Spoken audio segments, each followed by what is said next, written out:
নমস্কার, welcome back to our channel. আশা করি সকলে ভালো আছো। এখানে আমরা সূচকের কিছু গুরুত্বপূর্ণ ম্যাথ করে দেখাবো, যেগুলি বিভিন্ন কম্পিটিটিভ পরীক্ষার জন্য ইম্পর্টেন্ট। তাহলে প্রথমে দেখো, আমাদের কোশ্চেনে বলা আছে যে x to the power a minus b into x to the power b minus c into x to the power c minus a এর মান কত। তাহলে এখান থেকে আমরা পাবো x to the power a minus b plus b minus c plus c minus a। এখন আমরা দেখতে পাচ্ছি যে minus B plus B minus C plus C A minus A cancel, তাহলে X to the power zero. তো আমরা জানি X to the power zero এর মান হচ্ছে 1।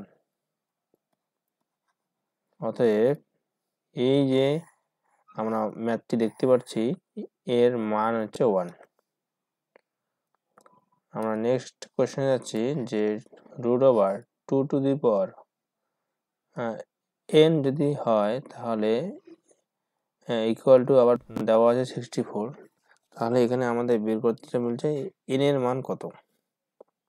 তাহলে এটাকে আমরা লিখতে পারি 2 to the power n to the power 1/2 এবং 64 মানে কত, 8 8 কত 64। তাহলে এটাকে লিখতে পারি 2 কিউব ইন্টু 2 কিউব।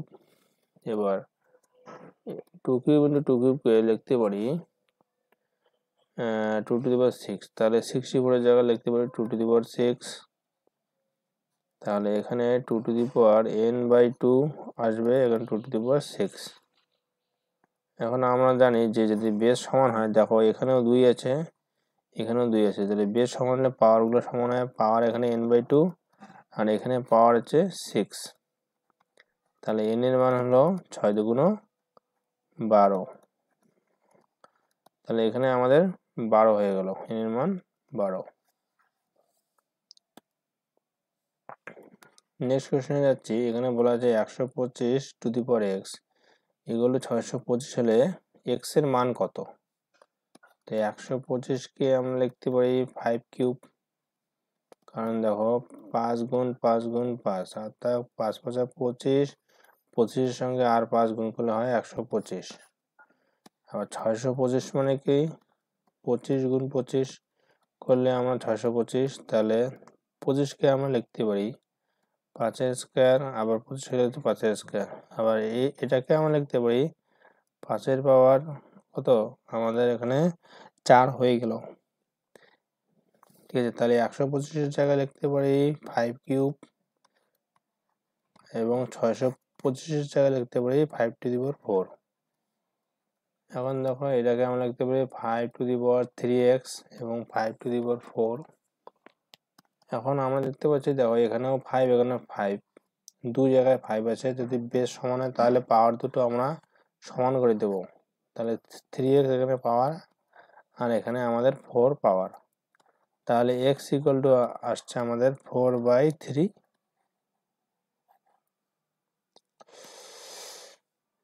এখন হচ্ছে কোশ্চেন নাম্বার 4-এ 125 টু দি পাওয়ার x আবার 3125 অর্থাৎ 3125 হলে x এর মান কত। তাহলে 125কে আমরা লিখবো 5 কিউব, একটু আগে আমরা করে দেখালাম।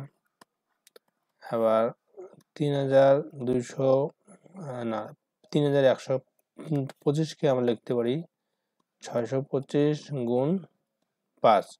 তো 5 5 25, 5 দুগুণ 10, 11 12, 5 6 30, 11 31।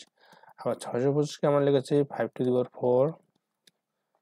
তাহলে এটাকে লিখতে পারি, এখানে কিন্তু পাওয়ার 1 আছে, তাহলে 4 আর 1 5। তাহলে 5-এর পাওয়ার আমাদের 5 হয়ে গেল, 5-এর পাওয়ার আমাদের 5। তাহলে এখন দেখো 5 to the power 3x equal to 5 to the power 5। তাহলে এখন এখানে দেখো বেশ সমান, অর্থাৎ 5 5 আছে, তার জন্য আমাদের এই পাওয়ার দুটো সমান হয়ে যাবে। 3x ইকুয়াল টু 5 হয়ে যাচ্ছে, তাহলে x ইকুয়াল টু আমাদের 5/3। অতএব এখানে x এর মান হবে 5/3 আমাদের অ্যান্সার।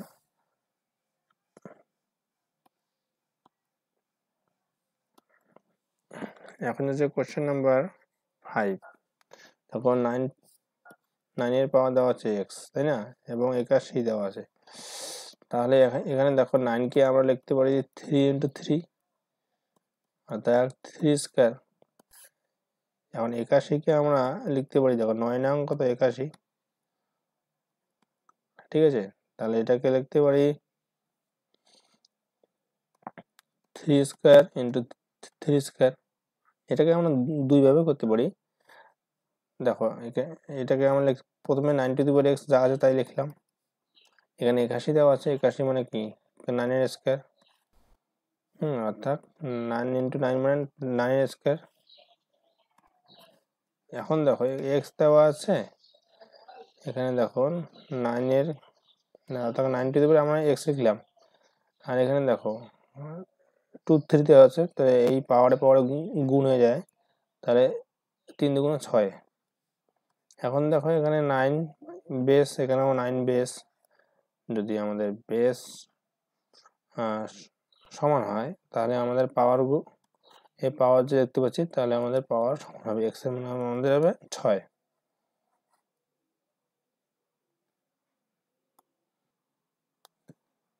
এখানে কিন্তু আমরা যে সূত্রটি ব্যবহার করেছি সেই সূত্রটি তোমাদের আর একবার বলে দিচ্ছি। a to the power n equal to a to the power যদি n হয়, n হলে m ইকুয়াল টু n, অর্থাৎ এখানে আমাদের এই যে a অর্থাৎ এখানে যে নিচের সংখ্যাটা অর্থাৎ বেস সমান হয়ে যাচ্ছে, বেস সমান হলে কি এই পাওয়ার mn পাওয়ার দুটো আমাদের কিন্তু সমান হয়ে যাচ্ছে। এই সূত্রটি দেখো, এখানে দেখো 9 দেওয়া আছে, আবার এখানেও 9 দেওয়া আছে, বেস সমান হলে কি পাওয়ার গুলো আমাদের সমান হয়ে যাচ্ছে। আবার এখানে দেখো, এখানে দেখো বেস 5, আবার এখানে বেস 5 দেওয়া আছে, তাহলে এই যে পাওয়ার 3x আর এখানে কত পাওয়ার 5, এই 5টা আমাদের সমান হয়ে যাচ্ছে। একইভাবে আমরা যদি এই ম্যাথে আসি, তাহলে দেখো এই ক্ষেত্রেও দেখো বেস কত 2, এখানে বেস কত 2, তাহলে এখানে পাওয়ার কত n/2, এই যে n/2 লিখলাম, আর এখানে পাওয়ার কত 6, এই 6 লিখলাম। দেখ বেস সমান হলে পাওয়ার দুটো আমাদের সমান হয়ে যাচ্ছে এখানে। আশা করি ভিডিওটি বুঝতে পেরেছো। যদি ভালো লাগে অবশ্যই লাইক, শেয়ার এবং সাবস্ক্রাইব করতে ভুলবে না। ভিডিওটি দেখার জন্য ধন্যবাদ।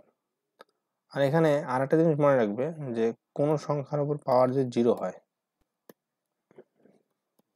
তার ভ্যালু হবে 1। মনে করো a টু দি পাওয়ার 0, এক্ষেত্রেও তার ভ্যালু হবে 1।